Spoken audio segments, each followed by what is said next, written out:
Habita un momento hope bonita, un viaje más a San Francisco's College aqui na praia, camina conosco bem com mira, que cota lo qual a escola a entregar como projeto para EduTech e com a Gana também.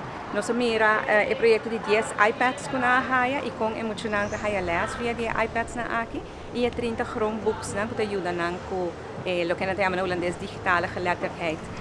Dat é muito impressionante para o emocionante de chiquito até grande.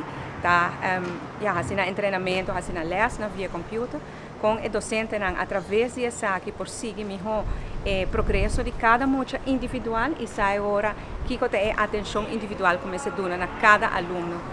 Esse é o desejo como tem agora conosco começar que projeto aqui de inovação de ensinança. E me dá muito contente de mirar agora que nós conosco tem de 2 ciclos, que nós claro de 2 ciclos de EduTech.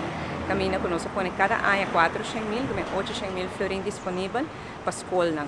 O projeto aqui na escola por aplicar para o próprio projeto, a escola aplicar viaja 2, viaja 3, viaja mês. Que o projeto tem que fazer bom research de como escolher o projeto e como o projeto ajuda no desenvolvimento de alunos. Agora, comissão totalmente independente está evaluar toda a petição que dentro de quartal e está indicar qual é a escola ganadora.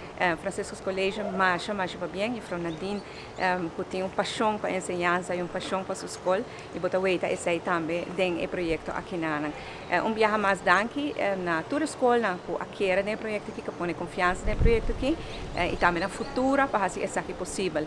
Nós estamos no último ciclo agora aqui ela abre o dia 21 de outubro que me diz uma invitação para toda a escola que ainda não participa para por fazer isso aqui also.